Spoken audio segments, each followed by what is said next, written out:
पवित्र सावन माह के प्रथम सोमवार पर प्राचीन सिद्धेश्वर महादेव मंदिर में सुबह से ही श्रद्धालुओं का तांता लगा रहा।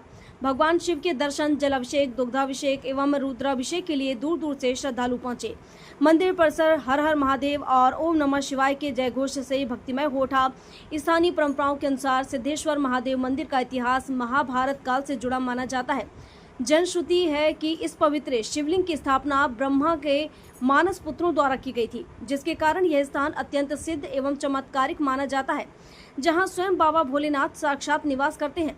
श्रद्धालुओं का विश्वास है कि यहां सच्चे मन से पूजा अर्चना करने पर भगवान शिव भक्तों की मनोकामनाएं पूर्ण करते हैं। इतिहास और लोक मान्यताओं के अनुसार मध्यकाल में अतिक्रमणकारी मुगल शासक औरंगजेब के समय इस प्राचीन मंदिर पर भी आक्रमण किया गया था, लेकिन मंदिर की आस्था और धार्मिक महत्ता आज भी अक्षुण्ण बनी हुई है।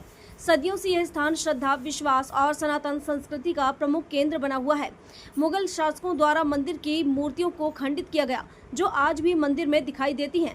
मुगल शासकों द्वारा देवाधिदेव महादेव के सिद्धेश्वर मंदिर में विराजे बाबा सिद्धनाथ के शिवलिंग पर तीर, तलवार के निशान आज भी दिखाई देते हैं। कहते हैं कि कुछ समय जब मुगल शासक ने शिवलिंग पर तलवार से वार किया था, तब पहले तलवार शिवलिंग पर लगी तो खून की धारा निकली, दूसरी तलवार लगी जब पानी की धारा निकली और तीसरी तलवार लगी जब दूध की धारा निकली। और हजारों वर्ष पूर्व भी देवाधिदेव महादेव साक्षात सिद्धेश्वर महादेव मंदिर में विराजित थे, जिसका चमत्कार मुगल शासकों को दिखाया। तब से आज तक यह पवित्र स्थान श्रद्धा आस्था का केंद्र है, जहां बाबा साक्षात भक्तों के मनचाहे वर की पूर्ति करते हैं। कहते हैं कि बाबा शिवलिंग से मांगा गया हर वर तो पूरा होता है। बाबा शिव जी को भोले बाबा कहते हैं, जो हर भक्त को सब कुछ देते हैं। प्रदेश की जीवनदायी मां नर्मदा का तट है नेमावर।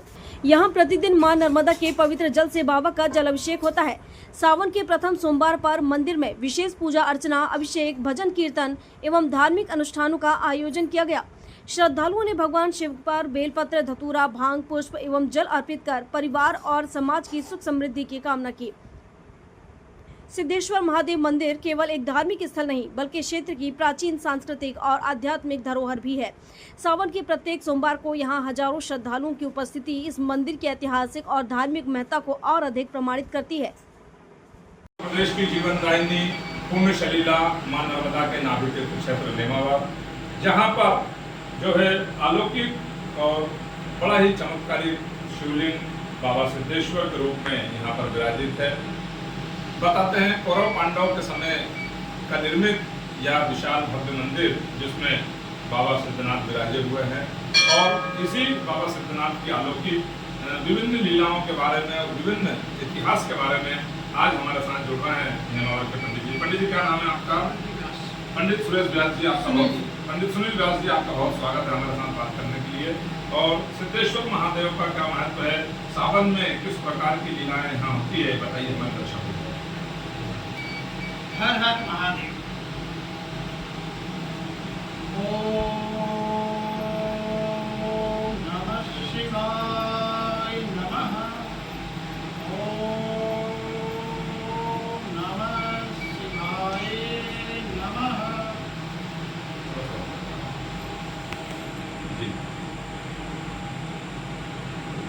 ऐतिहासिक तो यह है, आज से वर्षों से पुराने हमारे पूर्वजों कहते आ रहे हैं, स्वयं सिद्धेश्वर महादेव भगवान प्रकट हुए थे और उसके बाद सनातन ब्रह्मा जी के 3 मानस बटुक आए तो उन्होंने शिवलिंग का करे थे। जब से ये भगवान सिद्धेश्वर का नाम ऐतिहासिक नाम से जाना गया है। और उसके बाद कौरव और पांडव, उस समय 13 वर्ष की रात थी।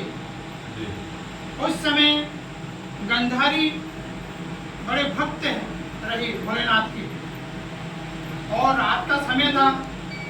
कौरव का आना हुआ और दर्शन करने का उनका मन हुआ। वो भोलेनाथ की कुछ ऐसी कृपा है, एक रात में इस मंदिर को बनाया गया है। ये ऐतिहासिक कालपट बताते हैं। और उसके बाद मंदिर तो बन गया। उसके बाद गंधारी ने एक प्रश्न पूछा कि आपने मंदिर तो बनाया है सिद्धेश्वर भगवान माँ नर्मदा का दर्शन, तो इसका मुंह किधर है? तो उन्होंने कि ये तो हमको नहीं मालूम मुंह किधर है, इधर मुंह था उस समय, पहले मुंह इधर था। तो फिर इसके बाद उसी समय पांडव का भी आना हुआ, तो उन्होंने देखा, उन्होंने दर्शन किया। कुंती का भी आना हुआ, उनका आज भी वो बने हुए माँ नर्मदा का दर्शन किया। तो उन्हें की ये दिशा कुछ समझ में नहीं आई। तो भीम बहुत बलवान थे, 100 हाथी का बल था उनका, तो उन्होंने दिशा को चेंज कर दिया। तो जब से ये नाम जाना गया कौरव पांडव के नाम का ये मंदिर बना हुआ।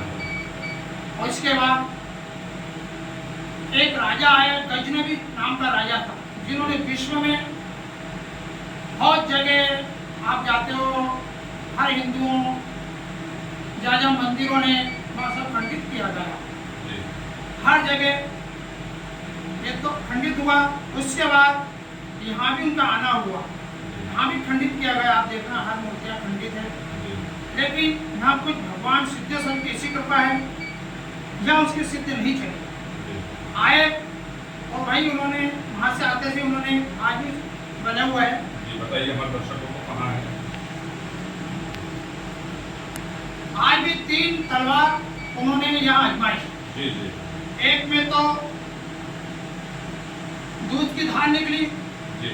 और एक में खून की धार निकली। ये निशान जो हाँ ये वही है, ये तलवारों का निशान ये है। तलवार वाली गज हमारा। जी। और इसके बाद फिर कितने वर्ष हो गए होंगे इन सब ये तो वर्ष बहुत पुराना वर्ष है, पांडव के समय की बात है। जी जी। उस समय की जब बात। सनातन धर्म पे हाँ, पांडव के बाद ही आया, आक्रमण किया। इसके बाद आया। तो ये आज भी निशान है कि दूध की धार निकली, वो आजमाया तो इसको उनको एकदम यहाँ चक्कर आ गया। जहाँ चक्कर आते थे वो गिर ही गए, मूर्छित हो गए, उनकी आरती समाधि करी नहीं, उन्होंने अपना शरीर आजमाया, उन्होंने दर्शन करके निकल गए। ये अलौकिक प्रतिमा है भगवान शिव की, ब्रह्मा जी के, ब्रह्मा जी के मानस पत्रों ये के द्वारा। ऐतिहासिक है, आपको मैंने बताया। ये जी, अच्छे तो आज बहुत भक्त लोग आते हमारे हैं। साथ जुड़े हुए थे सुनील व्यास जी, और उन्होंने बताया कि किस प्रकार यहाँ सनातन धर्म के ऊपर उस समय मुगल शासकों ने जब आक्रमण किया था, तो वो निशान भी आज बाबा के इस शिवलिंग पर दिखाई देते हैं। और तभी से ये बाबा महाकाल नगरी उज्जैन के बाद सिद्धेश्वर महादेव का अपना एक महत्व है। और आज हम कैमरामैन बलवीर भाई के साथ नेमावर से प्रदीप साहू की रिपोर्ट। खातेगांव से प्रदीप बंसल की रिपोर्ट।